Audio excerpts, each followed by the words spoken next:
did you find out from these neighbors, Alex?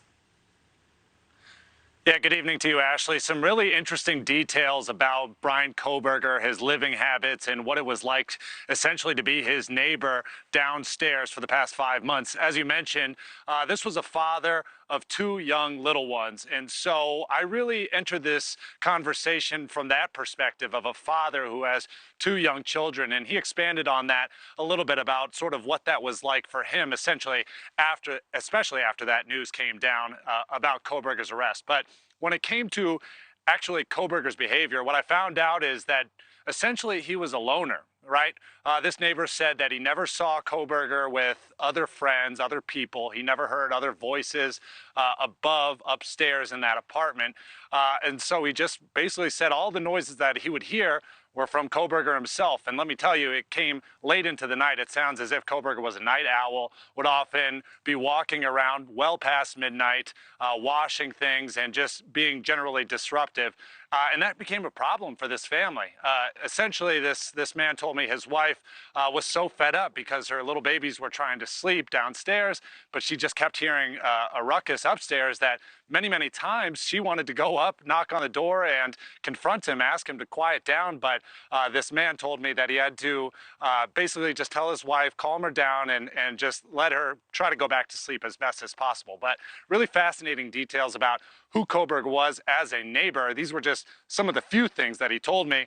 We have a moment that we want to show you from that interview. Take a look. Did you realize when you heard about the arrest it was him? Gosh, what was that like for you? Yes, I and my family very shocked. Yeah, especially my wife.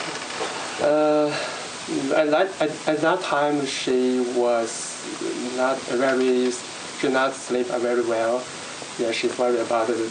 He is unrest. Did you ever go up and ask him what he's doing at midnight, or? Sometimes we go and I'm here. Sometimes they made a noise in bother us, we wake up, and sometimes my wife want go outside to knock the door, but I stopped. She never did. She never.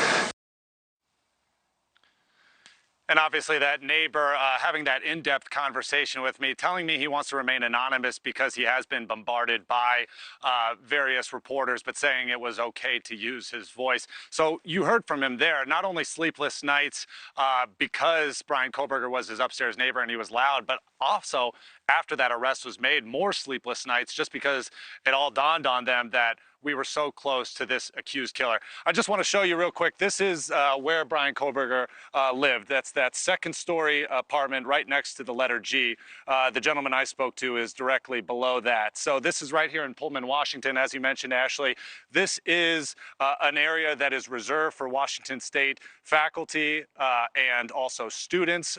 Everyone else that I knocked on, many of them didn't answer their doors, but another gentleman who we didn't get on camera was also a student. He told me a little bit about what it was like living with Kohberger, but mostly the big picture here is that he kept to himself. He really didn't have many friends or people around. He didn't really make small talk out there in the parking lot when you would see your neighbors. It was never really friendly, but of course it wasn't really negative either. So not much to say other than the behaviors that one would be able to find out when you are actually living directly below someone.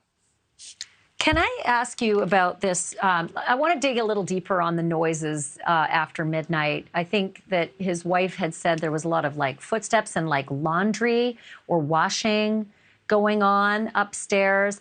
Did you get a sense, Alex, that this was all the time for 5 months, or that this was something that was very recent, like after November 13th or the night of November 13th, you know, that kind of thing?